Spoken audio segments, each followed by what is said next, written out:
Hello everyone! Kumusta kayong lahat? Sana ay okay kayo dyan. Welcome to my channel or welcome back to my channel.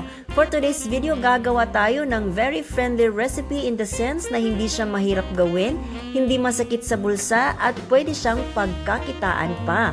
Gagawa tayo ng no oven egg pie. Yes, you heard it right. Gagawa tayo ng egg pie gamit lang ang kawali.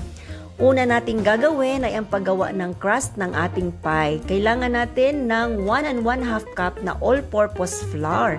Hahaluan natin ito ng 2 tablespoon na puting asukal at half a teaspoon ng asin. Haluin mo ng mabuti ang flour mixture to make sure na yung nilagay nating asukal at asin kanina ay na-evenly distribute talaga. After that ay ihalo natin ang 1/2 cup na cold butter. Hindi sobrang matigas at hindi din malambot masyado. Gamit ang tinidor ay ikakat natin ang butter sa flour. Kung meron kayong pastry cutter, mas mainam yun. Mas mapapadali ang pagkat ng butter kung gagamit kayo nun. At dahan-dahan lang sa pagkat ng butter, baka magtalsika naman ang flour. Or worse, mabali ang tinidor kasi diin na diin. Char lang sa mabali ang tinidor parang plastic ang gamit.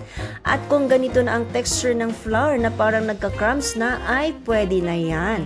At this time, dahan-dahan natin itong haluan ng ice cold water. Tubig lang ito na nilagyan ko ng ice. Pwede ring tubig na galing sa ref pero malamig pa din talaga. At huwag biglain kaagad ang pagbuhos ng tubig, baka naman mapasobrahan. Or in case naman na mapasobrahan sa paghalo ng tubig at medyo basa na ang mixture, dagdagan nyo lang ito ng flour. Initially, gumamit ako ng spatula sa paghalo. At nung na-feel ko na pwede na siyang kumpulin, gumamit ako ng kamay ng talaga.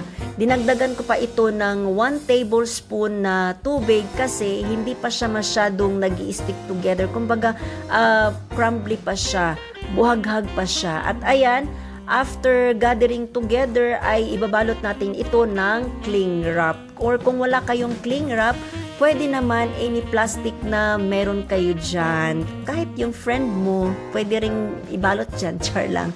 Tapos, ipa-flatten lang natin ito ng bahagya nang sa ganun, hindi tayo mahihirapan mamaya kapag talaga gagamitan na natin to ng rolling pin kasi medyo sisiksik siya kasi ilalagay natin to sa ref. I-chill natin ito sa ref ng mga about 30 minutes. At while waiting na maset ang dough, gagawin naman natin ang custard or yung ipapalaman natin sa ating pie. Gumamit ako ng 3 pirasong buong itlog at 2 pirasong egg yolk.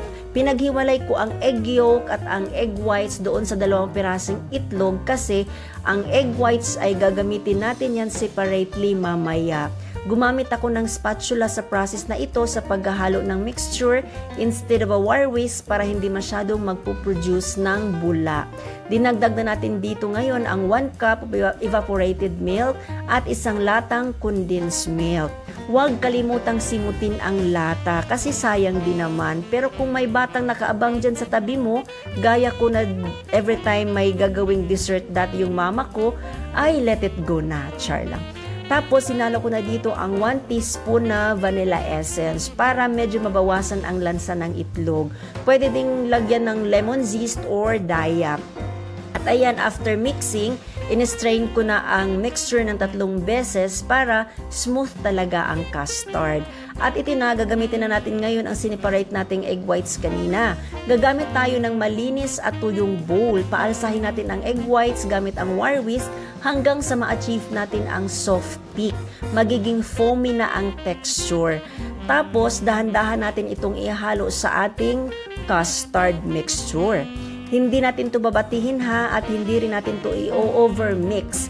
Gentle lang ang pag-handle niya. Dapat sa paghalo nito ay pakat and fold kasi ayaw natin na malusaw ang mga bula. Ang mga bula na yan ay kailangan natin, yan ang kasi ang magba-brown sa ibabaw ng ating pie. At isa-set aside muna natin kasi gagawin naman natin ang pag-flatten ng ating dough. gagamit tayo dito ng rolling pin. Kung wala kayo nito, pwede kayong gumamit ng bote. O diba? Para-paraan lang. Ipa-flatten lang natin ito hanggang sa ma-achieve natin ang sukat ng ating pan.